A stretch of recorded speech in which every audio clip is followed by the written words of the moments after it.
बिस्मिल्लाहिर्रहमानिर्रहीम। अस्सलाम वालेकुम। मैं हूं वकील शहजाद और आप देख रहे हैं एफएसपी के ट्रेंड्स। कुलुस्मान किस्त नंबर 128 का दूसरा ट्रेलर आ चुका है और दूसरे ट्रेलर में आप देख सकते हैं कि लड़ाइयां भी जारी हैं, लेकिन दूसरी तरफ फातिमा भी दुश्मनों के हत्थे चढ़ चुकी है। अब क्या होने वाला है आपको बताते चलें। जैसा कि आप देख रहे हैं कि उस्मान बे बोरान, ओरहान और अलाउद्दीन कबीले का दिफा करने की कोशिश कर रहे हैं और इसी दौरान वहाँ पर कुछ कनस्तर रखे गए थे जिनके ज़रिए धमाका किया गया है ताकि बुरसा के तैकफुर को पीछे हटाया जाए और इसके साथ साथ नाइमान को भी। हमारे ख्याल में उस्मान बे थोड़ी देर के लिए यहाँ सबकत ले गए।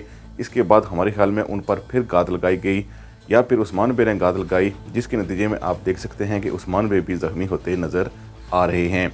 इसके साथ साथ हमें नहीं लगता कि कबीले में मरण खातून और सिपाही पहुँच पाए, यानी उस्मान बे अपनी मदद आपके ही यहाँ से निकलने में कामयाब रहे हैं।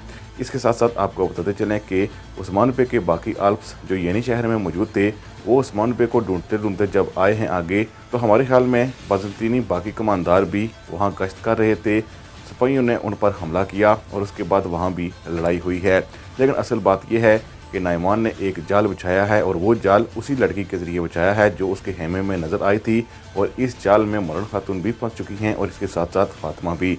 और आप देख सकते हैं कि फातिमा को बचाते बचाते मरण खातून भी ज़ख्मी हो चुकी हैं। हमारे ख्याल में मरण खातून की यहाँ सिर्फ और सिर्फ एक लड़की मदद कर सकती है और वो लड़की गजान खान की मुँह बोली बेटी बानो ही होगी। इसके साथ साथ मुमकिन है कि बोरान अल भी उसके साथ वहाँ मौजूद हो और नाइमान की इस गाद से फातिमा और मरण खातून को बचा लिया जाए। बहरहाल उस्मान बे ज़ख्मी होंगे, लेकिन हमें नहीं लगता कि उस्मान बे ज़्यादा ज़ख्मी होंगे, बल्कि ज़रूर मुकाबला करेंगे। यानी छोटी छोटी गातें अगली एपिसोड में हम देख पाएंगे।